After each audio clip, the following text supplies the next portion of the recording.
Abatuuze b'omu Kisenyi Central Zone bavudde mu mbeera ne batabukira ssentebe waabwe Charles Oboth olw'okwagala okubagwa mu bizimbe mwe bakolera ng'ate si kike saako okuleeta bakifeesi ne babakuba mu mayinja mu kiro okubatamya ekitundu.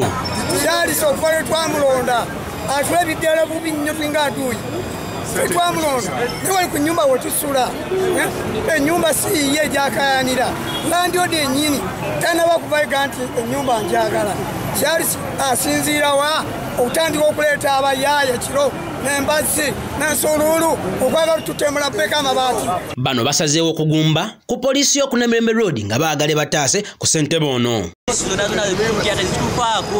Batambudde ku poliisi ya Namirembe road eyamuzaana tutambudde wateri kufaako tetwakumatukira mu nnyumba tetuli babire tuli etusonga ki tuli batuuze tetwagala tumanyira tugenda kukola kyonna kyonna ekikakasa twetaaga twetaaga obuuki obutuuze bwaffe twetaaga okuba nga wetuli tulina obukuumi tetwagala kutumanyira. Oboth Charles Ssentebe agambibwa okugoba abatuuze mu bizimbe atulaze ebiwandiiko ebiragira abatuuze era n'ategeeza nga abamulumiriza bwe bitaddemu ebyobufuzi era n'asaba abatuuze okwamuka ekizimbe kino ng'embeera tenasajjuka.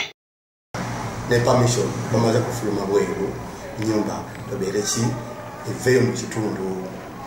Bantu bangi nnyo batunda kugamba politics ya kitundu naye ffe nga ffe ba leaders tosaba basoke baweereze ffe tukole mulimu tuyambe bantu baffe kusinga okubagana ne bantu. Nze sina kintu kyonna njagala mirembe bantu bange ku zooni yange ate sisobola kuteka oba koleka bo ku bizibu ndi wano kuweereza bo obulidde security mirendo babere naye mu kyalo buli muntu akole mulimu gwe bulungi. Olwa MRU TV Kasozi Abudu yakusakidde eggulire lino.